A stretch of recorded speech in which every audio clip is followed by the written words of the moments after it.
अस्सलाम वालेकुम students, welcome to my YouTube channel easy solutions of mathematics. हम लोग कर रहे हैं फोरियर ट्रांसफॉर्म एंड इस एप्लीकेशन के अंदर हम उसकी एग्जांपल्स फोरियर की एग्जांपल्स के अंदर हम लोग करेंगे एग्जांपल नंबर 4। एग्जांपल नंबर 4 के अंदर हमें क्या है, डिटर्मिन फोरियर का साइन ऑफ एक्स अल्फ़ा -1 और Fourier sine of x alpha -1। बहुत इंपॉर्टेंट क्वेश्चन है। या तो इनमें से कोई, दोनों में से कोई एक भी आ सकता है या दोनों आ सकते हैं। और इस एग्जाम्पल का हम लोग सोल्यूशन करेंगे। ब्रीफली एग्जाम्पल यहाँ पे दिए, सोल्यूशन नेक्स्ट पेज पे देखते हैं। बुक पे कुछ इस तरह से इसकी जो है वो डायग्राम बनाई गई है और इसके अंदर ये है कि इसकी यहाँ से ये कंट्रोल 1 है और ये इसको थोड़ा सा समझने की ज़रूरत है। ये समझ आ जाएगी आप लोगों को तो आपको इंटेग्रल्स बनाने में आसानी होगी और आगे आप लोग इजीली सॉल्व करेंगे। ये कंट्रोल 1 है, यहाँ से इसका गया, यहाँ से इधर को गई इस डायरेक्शन में और उसके बाद यहाँ से कंट्रोल 2 यहाँ से यहाँ पे गई और इस तरह से कुछ C1 और C2 कंट्रोल्स जो हैं वो ड्रॉ की गई हैं और यहाँ पे ये मैंने ड्रॉ की हुई है। अब जो कंटोर 1 है हमारे पास, ये C1, इसका ये वाला पॉइंट भी ईटा है और इसका ये वाला पॉइंट भी ईटा है। ये आप लोगों ने याद रखना, आपने मिक्स नहीं करना। इसका स्टार्टिंग पॉइंट भी ईटा है और यहाँ वाला पॉइंट भी। और बुक के अंदर जो है ना, उन्होंने फ्लो की थोड़ी सी गलती की हुई है। यहाँ से यहाँ जा रहा है और फिर यहाँ से यहाँ को एरो है, उन्होंने फिर यहाँ को ही एरो बनाया है लेकिन यहाँ को एरो। इसका भी स्टार्टिंग पॉइंट, इसका भी यहाँ से यहाँ तक भी बना ले तो कोई नहीं, लेकिन मैंने सिर्फ कंटोर्स बढ़ाई हैं। इसका स्टार्टिंग पॉइंट भी ईटा है और एंडिंग पॉइंट, और यहाँ से इसका जो स्टार्टिंग पॉइंट रेडियस r और इसका एंडिंग पॉइंट भी क्या है, रेडियस r। यहाँ से अब हम लोग इसके बनाएंगे इंटेग्रल्स और हम इसको करेंगे solve.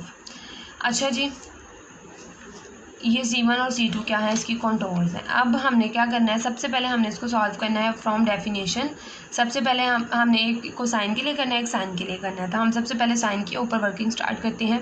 Fourier sine x alpha -1 है √2π और ये इसका जनरल फार्मूला हमें पता है। फंक्शन की जगह पे हमने एक्स अल्फ़ा -1 लिख दिया, बाकी उसका वही फार्मूला है जो आपको पता है।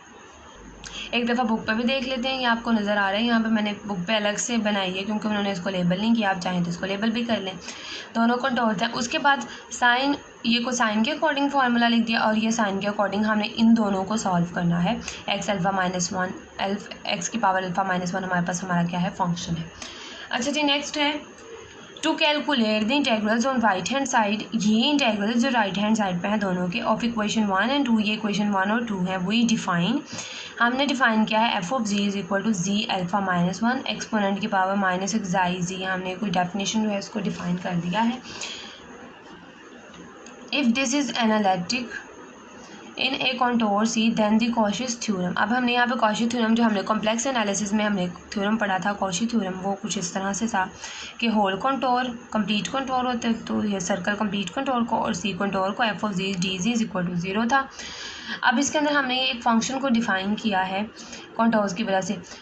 इसको आपने याद रखना है, इसको किस तरह से डिफ़ाइन किया है कि z अल्फ़ा -1। अब इसको अंदर से ही देख लें आप लोग। z यहाँ पे f of x है ना, ये f of x था, स्मॉल f of x था x अल्फ़ा -1, तो यहाँ पे हमने f of z का बना रहे हैं। तो यहाँ पे z फंक्शन क्या था, अल्फ़ा -1 पे x की जगह पे हमने z को पुट कर दिया, उसके बाद एक्सपोनेंट की पावर -xi। अच्छा जी, यहाँ पे कोस है, यहाँ पे साइन है। तो आपके जहन में एक चीज़, फंक्शन याद करने का तरीका मैं आपको बता रही हूँ कि हमें पता है कि मोस्टली क्वेश्चंस के अंदर कहीं ना कहीं पे कोस और साइन जो ट्रिग्नोमेट्रिक फंक्शन होते हैं, एक्सपोनेंट उनको जो है डिफ़ाइन करता है कहीं ना कहीं, यानी उनकी जगह पे हम लोग एक्सपोनेंट को लिख लेते होते हैं। ऐसा क्वेश्चन एक दफ़ा हम लोग पहले भी कर चुके हैं, या शायद आगे एग्जांपल्स में भी देखेंगे, कहीं ना कहीं एक्सपोनेंट आ जाता है। फंक्शन क्योंकि z का चल रहा है, f of z है, तो यहाँ पे भी -xi आएगा और लिमिट 0 अल्फ़ा की जो है वो 0 से 1 तक जा रही है, पॉजिटिव लिमिट है और 1 तक है। उसके बाद हमें पता है कि z क्या होता है कॉम्प्लेक्स एनालिसिस में। z is equal to, z कोई कॉम्प्लेक्स वैल्यू होती है जो इज़ इक्वल टू होती है x plus iota y, z उसके इक्वल होती है। और इसी तरह हमने जहाँ पे इसके अंदर z था, अब हमने वहाँ पे z की वैल्यू जो कि थी x प्लस आयोटा y, उसको हमने कर दिया है यहाँ पे पुट, और एक्सपोनेंट की पावर में भी हमने कर दिया। उसके बाद हमने कॉशी थ्योरम देखा। कॉशी थ्योरम में ये अब हमारा कॉशी थ्योरम है कंप्लीट होल कंटोर। अब इस एग्जाम्पल की जो होल कंटोर है, ये मैंने जो बुक पे बनाई है यहीं से मैं आपको बता देती हूँ। ये देखें, ये होल कंटोर यहाँ पे इस बुक की ये जो सारी होल कंटोर है, अब हमने इसको कवर करना है कॉशी थ्योरम के अकॉर्डिंग। अब हम लोग देखें तो हमारी जो कंटोर 1 है, जब हम लोग अपनी कंटोर में यहाँ से दिखाती हूँ मैं साथ आपको। जब हम अपनी कंटूर 1 में यहाँ से, अगर इस पॉइंट से हम लोगों ने फॉर एग्जांपल स्टार्ट किया, यहाँ से हम लोग यहाँ आए, हमारी कंटूर 1 कवर कर गई, फंक्शन हमारा बन गया C1 पे एफ ऑफ जी, और यहाँ पे आना था डी जी, यहाँ पे डी जी आना है, बुक में जी लिखा हुआ है, यहाँ पे आना है F of G, D G आ गया प्लस। अब हमने क्या किया, हमने ईटा से हम लोग गए आर की तरफ, फिर हम लोग क्या किया, ईटा से गए आर की तरफ, और फंक्शन हमारा क्या चल रहा है जो हम लोगों ने यहाँ पे ले लिया, यहाँ ये एफ ऑफ जी का हमने डिफ़ाइन करवाया था ना, लेकिन हमें इंटेग्रल्स में हम लोग एक्स के ऊपर काम कर रहे हैं। यहाँ पे हमें एक्स चाहिए, एक्स अल्फ़ा -1 चाहिए ना, तो हमने फंक्शन जी की पावर अल्फ़ा -1 में जो है डिफ़ाइन करवाया था। तो हम क्या करेंगे, यहाँ पे जी की जगह एक्स पुट कर देंगे, क्योंकि हमें तो काम एक्स पे करना है, क्योंकि हमने फाइंड भी एक्स अल्फ़ा -1 करना है, जी नहीं करना। क्योंकि अब ये कंट्रोल्स पे बात हो रही थी, तो हमने कॉम्प्लेक्स वैल्यूज़ को, कॉम्प्लेक्स एनालिसिस को मद्देनज़र रखते हुए हमने इसको डिफ़ाइन करवाया था। अब हमने इसके अंदर हमने एक्स पुट कर लिया, तो हमने एक्स का फंक्शन यहाँ पे यूज़ करना है हर जगह पे। यहाँ पे सिर्फ एफ ऑफ जी आ जाएगा, डी जी कंटूर 1 के लिए, क्योंकि वो कॉची के अकॉर्डिंग कंटूर्स के लिए तो हम लोग यही फंक्शन लेते हैं। उसके बाद हम लोग गए ईटा से आर की तरफ, ईटा से आर की तरफ हम लोग गए, और हमारा फंक्शन वही रहा जो हमने डिफ़ाइन करवा दिया है। उसके बाद प्लस ईटा से आर पर गए, उसके बाद C2, यहाँ से C2 कंटूर 2, C2 पे F of G D G general function आ गया हमारे पास। और उसके बाद हम लोगों ने क्या किया, हम लोग आए आर से वापस ईटा की तरफ, आर से वापस आर से ईटा की तरफ। और अब इसमें क्या हुआ हमारे साथ, चलो जी, अब ये थोड़ा सा काम मैं आपको रजिस्टर पे समझा देती हूँ। ये तो आप लोगों को समझ आ गई है कि किस तरह से हम लोग पहले ईटा से, पहले हमने कंटूर 1 कवर की, फिर ईटा से आर पे गए, लिमिट हमारी ईटा से आर पे गई, उसके बाद हमने C2, उसके बाद C2 आ गया, और उसके बाद हम लोग आर से ईटा की तरफ आए, और तो हमने आर से ईटा की तरफ गए हैं। ये ईटा एक्साई नहीं है, हमने इसको मिक्स नहीं करना। अच्छा जी, अब हम लोगों का अब फंक्शन जो अंदर वाला है वो क्या है, हमने जो फंक्शन डिफ़ाइन करवाया था वो था f of z is equal to z alpha -1 और एक्सपोनेंट की पावर माइनस एक्साई जी। उसके बाद हमने यहाँ पे जी की कर दी वैल्यू पुट, जो थी x plus iota y alpha -1 और एक्सपोनेंट की power xi x plus iota Y.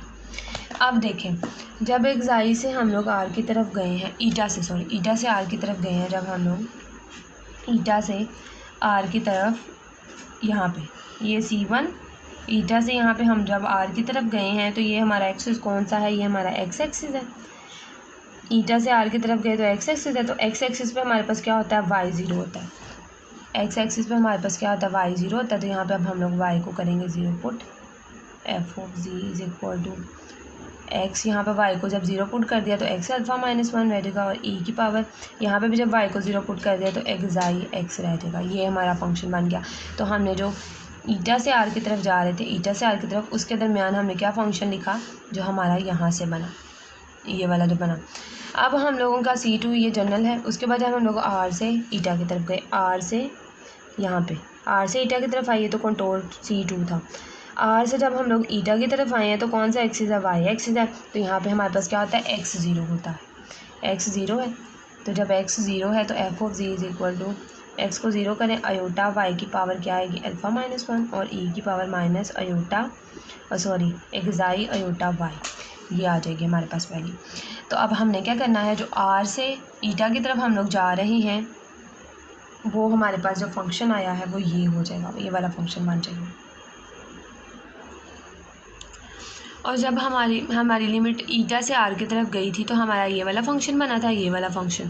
तो इसके अंदर हमारे पास जो x था, जब हमने उसका डिफरेंशियल लिया था तो साथ हमने dx लिखा था। फंक्शन x का था तो हमने साथ dx लिख दिया, जिसका फंक्शन था हमने साथ वो लिखा। उसके बाद जब हमने x को 0 किया, जब हम लोग आर से ईटा की तरफ बात कर रहे थे, तो हमारा क्या था फंक्शन किस चीज़ का है, अयोटा वाई का। अयोटा यहाँ पर सिर्फ x का था, यहाँ पे भी x था, एक्साई के साथ सिर्फ x था, और यहाँ पे भी x था। अब यहाँ पे क्या है, अयोटा, तो हमने dx लिख दिया। यहाँ पे है अयोटा वाई और यहाँ पे भी है अयोटा वाई। तो हम लोग क्या लिखेंगे यहाँ पे, अयोटा डी वाई। जब हम इसका डिफरेंशियल लेंगे तो अयोटा कांस्टेंट ट्रीट होगा और y का डिफरेंशियल डी वाई हो जाता है, तो वो यहाँ पे आ जाएगा। और ये हमारे पास ब्रेक हो गए। अब नेक्स्ट हम देखते हैं, नेक्स्ट इन द लिमिट। अब हमने क्या करना है, हमने ईटा को 0 से अप्रोच करवा देना है। और हमने रेडियस को क्या करवाना है, रेडियस को हमने इन्फिनिटी, इन द लिमिट हमने ईटा को अप्रोच करवा देना है 0 पर और रेडियस को हमने अप्रोच करवा देना है infinity. We can prove that C1 is equal to 0। अभी हमें मैंने एक चीज़ मेंशन की है, Jordan lemma, if radius is infinity then contours are 0। हमने एक जॉर्डन लेमा ये भी कॉम्प्लेक्स एनालिसिस में पढ़ा था कि अगर हमारे पास रेडियस जो है वो अप्रोच कर जाए इन्फिनिटी को तो हमारे पास जो होती हैं कॉन्टोर्स, यानी जो कॉन्टोर्स पर फंक्शन होते हैं वो क्या आते हैं 0। इस लिहाज से C1 f of z dz भी 0 है और C2 f of z dz भी 0, ये भी 0, ये भी 0, ये दोनों ख़त्म हो गए। अब हमारे पास ये दो चीज़ें बच गई। तो अब हमारे पास ये वाली वैल्यू भी C1 पे भी ये 0 है और C2 पे भी ये 0, तो अब ये दो बच गई हैं। अब इसका क्या करना है हमने कि हमने ईटा को क्या करवाया है, ईटा अप्रोचेस टू 0 है और आर अप्रोचेस टू इन्फिनिटी है। तो ईटा की जगह पे 0 और आर की जगह पे इन्फिनिटी, ईटा की जगह पे 0, आर की जगह पे इन्फिनिटी, आर की जगह पे इन्फिनिटी और ईटा की जगह पे क्या है 0, आर की जगह पे इन्फिनिटी और ईटा की जगह पे क्या है 0। अब ये यहाँ पे प्लस हो रही है, पूरी वैल्यू यहाँ पे प्लस हो रही है, तो हम इसे दूसरी तरफ ले जाएंगे, दूसरी तरफ जाके क्या हो जाएगी ये माइनस की। अब हम क्या करेंगे, इस माइनस को यूटिलाइज़ करेंगे। हमें पता है कि जब हम लिमिट्स को चेंज करते हैं यानी अपर को लोअर और लोअर को अपर करते हैं तो हमें माइनस चाहिए होता है। अब हम जब इस लिमिट को उलट देंगे, 0 से इन्फिनिटी कर देंगे तो ये माइनस इसमें हमारा यूज़ हो जाएगा और हमें माइनस 7 चाहिए होता है। और अगर हम पॉजिटिव लिमिट को अगर हम उलट करें 0 से इन्फिनिटी, हम इन्फिनिटी से 0 जाएँ तो 7 माइनस आ जाएगा। और अगर हम इसको उलट ऑलरेडी माइनस हो और जब हम उसे दोबारा पलटेंगे तो एक और माइनस आ जाएगा, तो माइनस माइनस प्लस हो जाएगा 0 से इन्फिनिटी। अब अयोटा की पावर क्या है, अल्फ़ा -1, यानी एक अयोटा अल्फ़ा का है और एक अयोटा क्या है -1 और एक ये अयोटा है। इस अयोटा की एक पावर -1 है और इस अयोटा की एक पावर क्या है +1, तो ये दोनों आपस में कैंसिल हो जाएंगे। यहाँ पे सिर्फ अयोटा अल्फ़ा बचेगा और y अल्फ़ा -1 होगा और e की ये वाली पावर जो है हमारे पास बच के dy हो जाएगी। इसे हमने कह दिया इक्वेशन नंबर 2, साथ नाम देते जाना है। नाउ यूजिंग, अब हमें अयोटा अल्फ़ा को हम लोग फर्दर एक्सप्लेन करेंगे। अयोटा अल्फ़ा को हम लोग लिख सकते हैं 0 + 1 अयोटा की होल पावर अल्फ़ा। बात तो एक ही है, यहाँ पे हमारे पास रियल वैल्यू 0 है प्लस अयोटा के साथ 1 है और यहाँ पे हमारे पास अयोटा के साथ क्या है 1 है। तो अयोटा के साथ 1 है, cos π/2 प्लस, तो अब हम इसको क्या लिख सकते हैं, इसको हमने लिख दिया 0, कोस 0 है यहाँ पे, तो cos π/2 पे क्या होता है 0 होता है। तो अगर और प्लस अयोटा और 1 है, sin π/2 पे क्या होता है 1, तो अगर यहाँ पे इसको सॉल्व करें cos π/2 पे 0 और sin π/2 पे 1 होता है तो ये दोबारा सॉल्व करके यही आ जाएगा। अब हमें पता है कि cos और sin का हमें फार्मूला पता है, हम उसे एक्सपोनेंट की पावर में इस तरह से लिख सकते हैं। एंगल में पड़ी हुई चीज़ हमारे पास क्या है, जब भी साइन और कोस इस तरह से आए कि ए कोस है प्लस अयोटा है साथ साइन की वैल्यू है, तो हम लोग क्या करते हैं उसे एक्सपोनेंट की फॉर्म में लिखते हैं।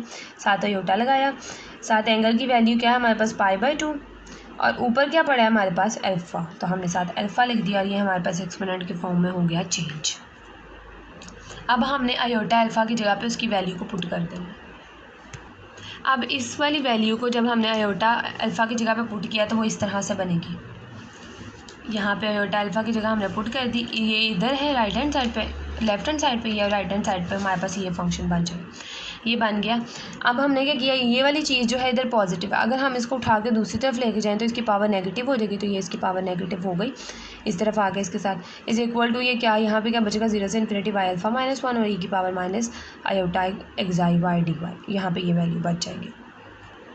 अब देखें इधर भी एक्सपोनेंट की पावर में अयोटा है, इधर भी एक्सपोनेंट की पावर में अयोटा है, तो जिस एक्सपोनेंट की पावर में अयोटा होता है उसको हम कॉस वगैरह में लिख सकते हैं। तो हमने लिखना है separating real and imaginary part. अब हमने इस इंटेग्रल में का रियल साइड अलग करनी है और इमेजिनरी साइड अलग करनी है। सबसे पहले हम रियल देख लेते हैं।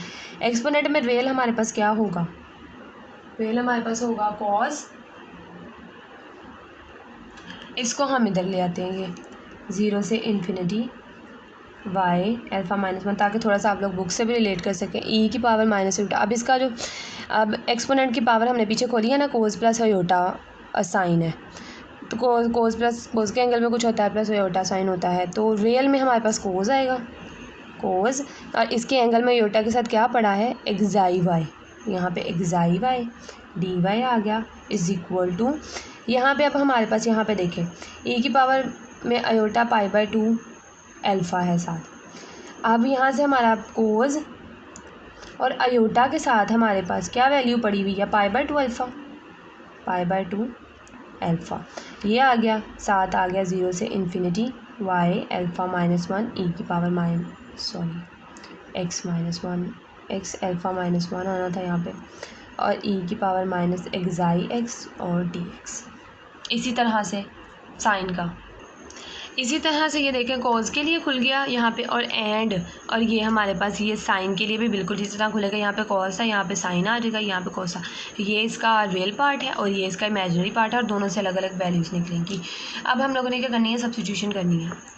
अब ये दो रियल इमेजिनरी पार्ट है, उन सब्स्टिट्यूटिंग 1 और 2 में। अब हमारे पास 1 और 2 क्या था, ये हमारे पास 1 था, ये हमारे पास 2 था। अब देखें x अल्फ़ा -1 कोस xi x dx 0 से इतना इंटेग्रल वही नहीं बन गया जो पीछे हम लोगों ने बनाया। ये देखें, ये चीज़ वही चीज़ आ गई है कॉज में, और इसी तरह साइन में। फ़र्क सिर्फ किस चीज़ का है, फ़र्क है वेरिएबल्स का, तो वो कोई इतना बड़ा फ़र्क नहीं है। ये है f को साइन x अल्फ़ा -1 और √2/π 0 से इन्फिनिटी x अल्फ़ा -1 और cos xi x dx है। अब यहाँ पे √2/π जो एक्स्ट्रा वो लिख लिया मैंने। अब इस पूरे इंटेग्रल की हमने वैल्यू अगले पेज पे निकाल ली है, लेकिन वो है y की फॉर्म में है, वो उसकी वैल्यू पुट करते हैं। बजाय इसके कि हम इसको y की फॉर्म में पुट करें, और y को हमने स्टार्टिंग में कॉम्प्लेक्स के तौर पे लिया, यानी z की वैल्यू x + आयोटा y इस तरह करके ली, तो हम उस बुक में वालों ने भी उसका वेरिएबल चेंज किया, और आप भी उसका वेरिएबल जो है वो चेंज कर लेंगे। और वैल्यू हमारे पास क्या आई हुई है यहाँ पे, कॉज के according x alpha -1 cos xi x dx की वैल्यू चाहिए ना यहाँ पे। तो हमने क्या किया, ओवरऑल इस पूरी वैल्यू का हमने जो है वो वेरिएबल चेंज कर दिया, क्योंकि यहाँ पे y था, तो हम फॉर एग्जांपल इसको x को रिप्लेस कर देते हैं y के साथ, तो यहाँ पे x भी किसी और वेरिएबल के साथ रिप्लेस हो जाएगा। वेरिएबल रिप्लेसिंग से कोई भी फ़र्क नहीं पड़ता। ये आ जाएगा कॉज अल्फ़ा, पुट करते हुए हमने बस इसका वेरिएबल चेंज कर देना, क्योंकि ये y में है और हमने इसे x में पुट करना है। ये 0 से इन्फिनिटी, यहाँ पे t अल्फ़ा -1 कर दिया, और एक्सपोनेंट की पावर -xi t, और यहाँ पे dt, पूरा वेरिएबल चेंज होगा। वैल्यू तो वही है ना जो हमने पुट कर दिया, ये हो गई पुट। अब हमने वेरिएबल को पुट किया, अब हम लोग ने क्या करना है, अब हम लोग xi t को पुट कर देना है किसी t डैश के इक्वल, सब्स्टिट्यूशन करनी है पुट, और उसके बाद fc x अल्फ़ा -1, ये देखिए सब्स्टिट्यूशन मैंने कर दी 0 से। अब हमने xi t को कर दिया, और यहाँ से हमारे पास जो t की वैल्यू है वो आएगी t = t dash over xi।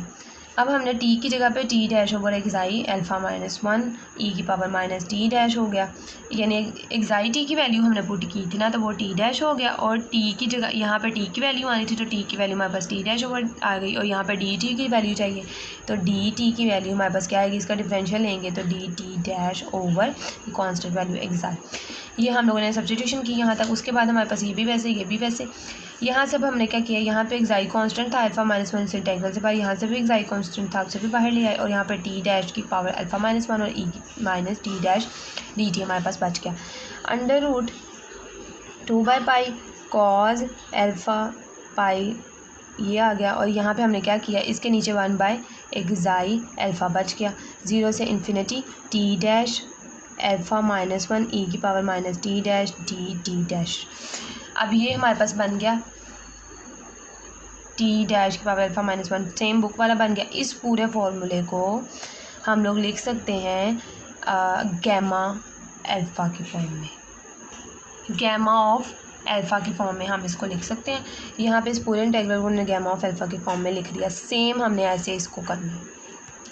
अब हमने ये साइन की वैल्यू थी, हमने सेम एज इट इज़ हमने इस साइन इसकी जगह पे, इस पूरे इंटीग्रल की जगह पे हमने साइन की वैल्यू पुट करनी है। साइन की वैल्यू भी जो हमने निकाली है वो in the form of y है, तो हम उसका वेरिएबल भी यहाँ पे चेंज करके पुट करेंगे। f साइन अल्फ़ा -1 √2/π आ गया, अंदर हमने साइन पाई अल्फ़ा/2 0 से इन्फिनिटी, और इसी तरह चेंज कर दिया।